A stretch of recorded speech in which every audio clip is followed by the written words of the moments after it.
सभी को जय मसीह की। आइए इस समय हम वचन को ध्यान करेंगे। हमारे बीच में आज कमलेश भाई हैं जो कि परमेश्वर वचन को सुनाएंगे। जय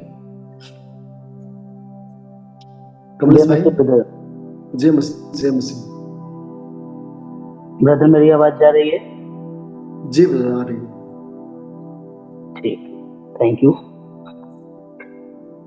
ठीक है, वचन में जाने से पहले हम छोटा सा प्रार्थना करेंगे और उसके बाद वचन में जाएंगे। स्वर्ग में विराजमान पिता, आपके पवित्र चरणों में सिर झुका के धन्यवाद देते हैं पिता, जो आपने हमें रात में संभाल के रखा, एक नया दिन दिखाया, आपकी पवित्र आत्मा द्वारा सहायता मदद किया। हम धन्यवाद देते हैं। इस पवित्र वचन को पढ़ने में, देखने में, सीखने समझने में सहायता मदद कीजिए। सभी को आपके पवित्र आत्मा द्वारा, जितने भी अंकल आंटी सर मैम भाई बहन उपस्थित है, आपकी पवित्र आत्मा द्वारा सहायता मदद कीजिए पिता, ताकि आपकी पवित्र नाम की महिमा हो सके। जो भाई नहीं जुड़ पाए अभी, जो सके पवित्र आत्मा द्वारा आपकी इच्छा के अनुसार महिमा होने के लिए सहायता मदद कीजिए। सारे प्रार्थना को धन्यवाद के साथ आपकी पवित्र बेटी से उद्धार करता प्रभु यीशु मसीह के नाम से मांगते हैं, आमीन। आज हम लोग देखेंगे यशायाह का 14 अध्याय, पद 1 से 25 तक इसमें है। आज का विषय है बेबीलोन के विनाश के बाद राज्य स्थापना, बुराई और फलस्तीन को दंड। इसमें हम लोग 4 भाग करके देखेंगे। पहला है बेबीलोन के विनाश का वर्णन विस्तार पूर्वक किया गया है, जो कि हम लोग देखेंगे 14 1 से 9 तक। दूसरा है संसार का शासक अधोलोक में होगा, ऐसा है 14 के 10 से 12 में। तीसरा है पाप क्या है, ऐसा है 14 का 13 से 17 में। और चौथा है बेबीलोन का विद्रोह, जो ऐसा है 14 18 से 32 में हम लोग देख पाएंगे। तो पहला चीज को हम देखेंगे। पहला पद 14 अध्याय के 1 में लिखा हुआ है, यहोवा याकूब पर दया करेगा और इस्राएल को फिर अपनाकर उन्हीं के देश में बसाएगा, और परदेश उनसे मिल जाएंगे और अपने अपनों को याकूब के घराने से मिला लेंगे। यहाँ पर हम लोगों को देखने के लिए मिल रहा है कि परमेश्वर यशायाह भविष्यवक्ता के द्वारा भविष्यवाणी कर रहे हैं कि याकूब पर दया करेंगे। याकूब को सभी लोग हम लोग जानते हैं, जो याकूब के 12 लड़के थे, 12 पुत्र थे, जो उन्हीं के माध्यम से पुत्र जो बना हुआ है। याकूब का नाम बाद में इज़राइल परमेश्वर ने रखा। इनको बताना चाहते हैं याकूब के घराने को दया करने का मतलब कि जितने लोग इजरायली थे, जो परमेश्वर का भय मानते थे, जो परमेश्वर पर विश्वास करते थे, उनको इकट्ठा करेंगे। यहाँ पर हम लोगों को ये समझने के लिए इस वचन में सीखना है कि इसमें यीशु मसीह और शैतान के बारे में सब चीज है। जो हम लोग दूसरा देख रहे हैं तो लिखा हुआ है, देश देश के लोग उनको उन्हीं के स्थान में पहुंचाएंगे और इस्राएल का घराना यहोवा की भूमि पर उनका अधिकारी होकर उनको दास और दासियां बनाएगा, क्योंकि वे अपने बंधुआई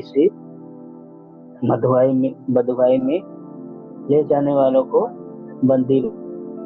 तो परमेश्वर से बड़ा कोई नहीं है। परमेश्वर जो चाहेंगे वही करेंगे, इसमें कोई भी कुछ भी नहीं कर सकता।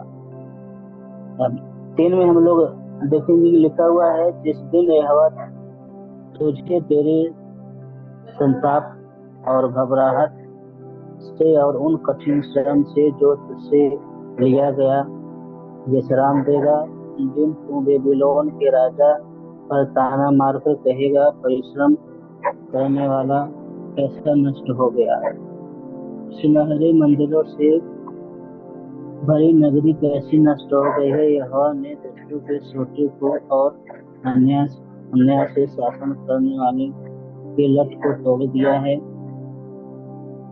जिससे वे मनुष्य को लगातार रोष से मारते रहते थे और जाति जाति पर क्रोध से युद्धता करते और लगातार उनके पीछे पड़े रहते थे। साथ में अब सारी पृथ्वी को विश्राम मिला है, वह चैन से है। लोग ऊंचे स्वर से गा उठे हैं, हाथ में सनोवर और लबानोन के देवदार की तुझ पर आनंद करके कहते हैं, जब से तू गिराया गया तब से कोई हमें काटने को नहीं आया। यहाँ पर बेबीलोन के विनाश के बारे में परमेश्वर हम लोगों को बता रहे हैं, समझा रहे हैं कि जब बदवाई में लोग थे और नए नियम में जब हम लोग देखेंगे तो हम लोग वैसे भी अभी भी बदवाई में है, हम लोग अपना जीवन वैसे ही बिता रहे हैं। लेकिन यीशु परमेश्वर जो है यीशु मसीह को हम लोगों को दिए, हम लोग को स्वतंत्र करने के लिए। ये उस भविष्यवाणी के बारे में है जो आने वाला समय है। शैतान जो है कि जीत नहीं सकता, शैतान को हारना ही है। क्यों? क्योंकि परमेश्वर पहले उसको बनाए थे, लेकिन वो अपनी मर्जी से काम किया। लेकिन परमेश्वर से बड़ा कोई नहीं है। 9 में हम लोग देखेंगे, पताल के नीचे अधोलोक में तुझसे मिलने के लिए हलचल हो रही है। वह तेरे लिए मुर्दों को अर्थात पृथ्वी के सब सरदारों को जगाता है, और वह जाते जाति के सब राजाओं को उनके सिंहासन से उठा खड़ा करता है। परमेश्वर से जो भी प्यार करेगा, परमेश्वर का वचन मानेगा, वही परमेश्वर के कृपा से आशीष पाएगा। और दूसरा चीज हम लोग देखेंगे कि जो संसार का शासक अधोलोक में होगा। अब संसार का शासक मतलब कि राज्य करने वाला कौन है? शैतान है। लेकिन जब वो समय आएगा जब परमेश्वर उसको अधोलोक में डाल देंगे हमेशा के लिए, सभी लोग जानते हैं कि वहां उसके बाद क्या होगा।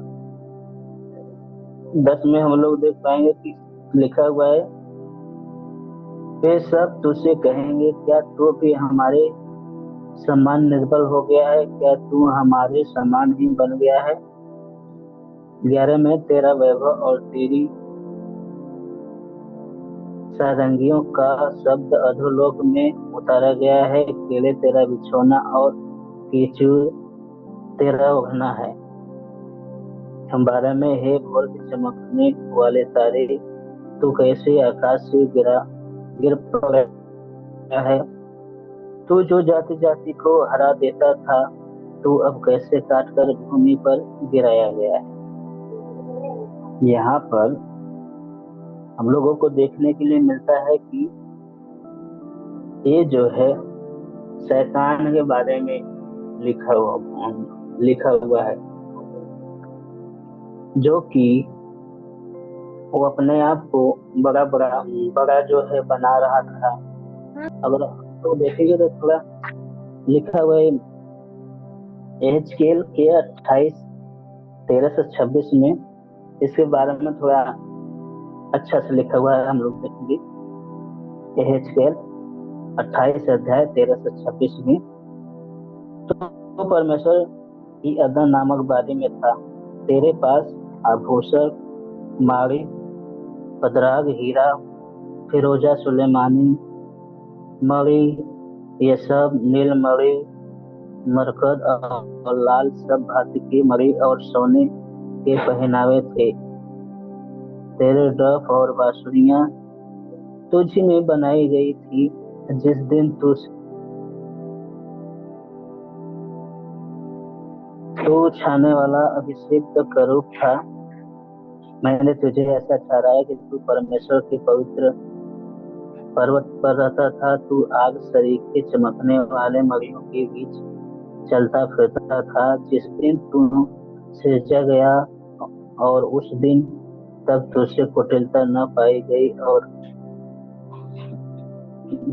उस समय तक तू अपनी सारी चाल चलन में निर्दोष रहा। परंतु लेन देन की बहुतायत के कारण तू उपद्रव से भरकर पापी हो गया। इसी से मैंने तुझे अपवित्र जानकर परमेश्वर के पर्वत पर से उतारा। और हे छाने वाले करो, मैंने तुझे आग सरीखे चमकने वाले मणियों के बीच से नष्ट किया है। यहाँ पर हम लोगों को देखने के लिए मिलता है, परमेश्वर जो है सबसे पहले स्वर्गदूत को रचे थे, बनाए थे। उसमें से जो स्वर्गदूत लूसीफर था वो बहुत ही सुंदर था, बहुत ही अच्छा था। उसके बाद टैलेंट था। सब कुछ होने के बाद उसके मन में जो है वो परमेश्वर के जैसा बनना चाहे, लेकिन परमेश्वर के जैसा कोई पूरे विश्व में नहीं बन सकता। कोशिश कर सकता है लेकिन कर नहीं सकता, जैसे हम लोग देख पा रहे हैं। तो परमेश्वर उसको फिर वही अधोलोक में डालेंगे, जहाँ नॉर्मल इंसान रहते हैं वहां वो भी रहेगा। तो सब लोग उससे बात करेंगे उस टाइम कि तुम भी तो पहले सब लोगों को सता रहे थे, तुम्हारा बहुत राज्य चल रहा था, तुम्हारा भी तो वही हाल हो रहा है जो हम लोगों का हो रहा है। कि जब परमेश्वर का न्याय होगा तब के विषय में हम लोग यहाँ देख पा रहे हैं, भविष्यवाणी परमेश्वर कर रहे हैं यशायाह के द्वारा। और तीसरा चीज हम लोग देखेंगे, पाप क्या है। यशायाह 14:13 से 17 में लिखा हुआ है। 13 में देखेंगे, पाप कब होता है या कब आता है, इस वचन के द्वारा हम लोग देखेंगे और सीखेंगे, समझेंगे। तो मन में तो कहता था, मैं स्वर्ग पर चढ़ूंगा, मैं अपने सिंहासन को ईश्वर के तारागढ़ से अधिक ऊंचा करूंगा और उत्तर दिशा की छोर पर सभा की पर्वत पर विराजूंगा। मैं मेघों से भी ऊंचे ऊंचे स्थानों के ऊपर चढ़ूंगा, मैं परम प्रधान के तुल्य हो जाऊंगा। परंतु तू अधोलोक में उस गड्ढे की तह तक उतारा जाएगा। जो तुझे देखेंगे तुझको ताकते हुए तेरे विषय में सोच सोच के कहेंगे, क्या यह वही पुरुष है जो पृथ्वी को चैन से रहने न देता था और राज्य में घबराहट डाल देता था। जो जगत में जंगल बनाता और उसके नगरों को ढा देता था और अपने बंदियों को घर जाने नहीं देता था। ध्यान से हम लोग देखेंगे यहाँ पर पाप कैसे हुआ या पाप कैसे हो रहा है। जब हम लोग भी ये सोचते हैं कि मैं सब कुछ हूँ, मेरा जो है टैलेंट जो है ऐसा किसी का नहीं है, ऐसा किसी का नहीं हो सकता। अगर देखा जाए तो ये स्वर्गदूत जो लूसीफर था, एक तरह से नशा नहीं करता था, चोरी नहीं करता था। उसको सिर्फ ये हम आ गया कि मैं परमेश्वर के जैसे बन सकता हूँ। वो परमेश्वर के जैसे बनने के लिए वो चाहा, कोशिश भी किया, लेकिन परमेश्वर जो सब कुछ को बनाए हैं, परमेश्वर कभी होने नहीं देंगे। अगर हम लोग भी ऐसा चाहेंगे, ऐसा करेंगे, तो हम लोगों का भी वही हाल होगा जो भविष्यवाणी भी हम लोग देख पाए कि वहाँ जैसे लोग रहेंगे वैसे हम लोग भी रहेंगे। लेकिन परमेश्वर इतना दयालु है कि परमेश्वर हमेशा हम लोगों की रक्षा करना चाहते हैं। हमें लोग भटकने लगते हैं, अपनी मर्जी से काम करने लगते हैं, परमेश्वर हम लोगों से प्यार करते हैं। ऐसा 53 में हम लोग देख पाएंगे, लिखा हुआ है, हम तो सब के सब भेड़ों के समान भटक गए थे, हमें से हर एक ने अपना अपना मार्ग लिया, और यहोवा ने हम सबों के अधर्म का बोझ उसी पर लाद दिया। गलती इंसान क्या, गलती अपने मर्जी से लोग इंसान करते हैं, लेकिन परमेश्वर इतना प्यार करते हैं। हम लोगों के बच्चे को अगर कुछ भी दिक्कत परेशानी हो जाता है तो हम लोगों को पता चलता है कि कितना उसको कष्ट है, कि कितना हम लोगों को चिंता है। हम लोगों को सोच के देखना चाहिए कि परमेश्वर अपने इकलौते पुत्र यीशु मसीह को हम लोगों के लिए दे दिए, उनको भी कितना कष्ट हुआ हम सिर्फ ऐसे सोच सकते हैं। महसूस जब तक हम लोगों को ऊपर नहीं होगा हम नहीं कर सकते। परमेश्वर हम लोगों को अपना इकलौता पुत्र दिए ताकि हम लोग उस नरक के भागी न हो, नरक में न जाए। परमेश्वर ने हमें स्वर्ग में जाने के लिए मौका दिया है। अगर इसके बावजूद भी हम नहीं सुधरेंगे, जैसे कि यूहन्ना 3:16 में परमेश्वर ने जगत से प्रेम किया, अपना इकलौता पुत्र दिया। और अगर इतना हम लोग सुनने के बाद, करने के बाद जब अपने ही मर्जी से करेंगे तो परमेश्वर क्या करेंगे? परमेश्वर से जब हम लोग माफी मांगेंगे, परमेश्वर से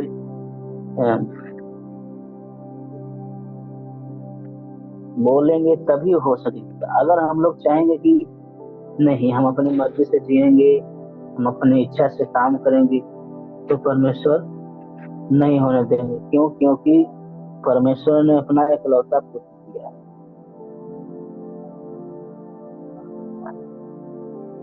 और चौथा चीज हम लोग देखेंगे, नहीं इसी में एक वचन और देख लेंगे। अगर हम लोग ये चाहते हैं कि हमारी नहीं परमेश्वर की इच्छा हो, तो हर दिन हम लोगों को कहना होगा, मत्ती 6:10 में लिखा हुआ है, तेरा राज है, तेरी इच्छा जैसी स्वर्ग में पूरी होती है वैसी ही पृथ्वी पर भी हो। ये हमेशा परमेश्वर को ऊपर उठाना होगा, परमेश्वर की इच्छा के अनुसार काम करना होगा। मनुष्य के सामने दो रास्ता है, एक परमेश्वर का रास्ता, एक मनुष्य का रास्ता। जो परमेश्वर की इच्छा के अनुसार चलता है, परमेश्वर के अनुसार काम करता है, वही परमेश्वर उसी को आशीष देंगे, उसी को सही करेंगे। क्योंकि परमेश्वर यीशु मसीह के द्वारा हम लोगों को पीछे वचन भी दे चुके हैं। यूहन्ना 14:6 में लिखा हुआ है, यीशु ने उससे कहा, मार्ग और सत्य और जीवन मैं ही हूँ, बिना मेरे द्वारा कोई पिता के पास नहीं जा सकता। ये परमेश्वर की इच्छा के अनुसार है। परमेश्वर जो है यीशु मसीह को जो हम लोगों को लिए दे दिए हैं, तो यीशु मसीह क्या करते हैं, कैसे करते हैं, यही लास्ट हम लोगों को समझने के लिए, सोचने के लिए उपाय है, बाकी कुछ नहीं। चौथा चीज देखेंगे कि बेबीलोन का विद्रोह। जब 18 में हम लोग देखेंगे, लिखा हुआ जाति जाति के सब राजा अपने अपने घर पर महिमा के साथ आराम से पड़े हैं, परंतु तू निकम्मे शक के सामान अपनी कब्र में से फेंका गया। तूने तू उन मारे हुओं को के शवों से घिरा है, जो तलवार से पिघल कर गड्ढे में पत्थरों के बीच में लताड़ी हुई लोथ के समान पड़े हैं। यहाँ पर बेबीलोन के जो लोग रहते थे आराम करना चाहते, परमेश्वर को जानना नहीं चाहते थे, वहां के जो लोग हैं। उसके बाद परमेश्वर जब अपने मर्जी से काम करते हैं तो 22 में लिखा है, सेनाओं के यहोवा की यह वाणी है, मैं उनके विरुद्ध उठूंगा और बेबीलोन का नाम और निशान मिटा डालूंगा और बेटों पोतों को काट डालूंगा। यहोवा की यह वाणी है। अगर परमेश्वर की इच्छा के अनुसार कोई भी काम नहीं करेगा, परमेश्वर छोड़ेंगे या छोड़े ही नहीं। क्यों? क्योंकि परमेश्वर ने सब कुछ बनाया अपने लिए कि मेरी महिमा करेंगे, मुझे समझेंगे, मुझे जानेंगे और खुश रहेंगे। लेकिन शैतान हमेशा अपनी इच्छा के अनुसार लोगों को भरमाता है। इंसान भ्रम में आते हैं, जब कुछ काम फंस जाता है तब याद आता है, जब काम नहीं फंसता है तब कुछ सोचते हैं कि मैं ही कर सकता। बेबीलोन का नाश हुआ और 25 में भी देख रहे हैं कि मैं असुर को अपने देश में से तोड़ दूंगा और अपने पहाड़ पर उसे कुचल डालूंगा। तब उनका जुआ उनके गर्दनों पर से और उनका बोझ उनके कंधों पर से उतर जाएगा।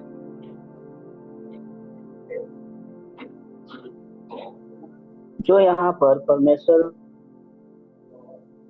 के अनुसार चलेगा, परमेश्वर के दासों को ध्यान रखेगा, वही परमेश्वर से बचा रहेगा, वही परमेश्वर की इच्छा के अनुसार जीवित रहेगा।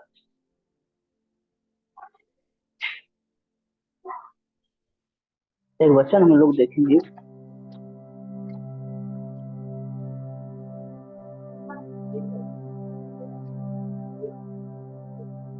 मत्ती 4 5 से 7 में लिखा हुआ है,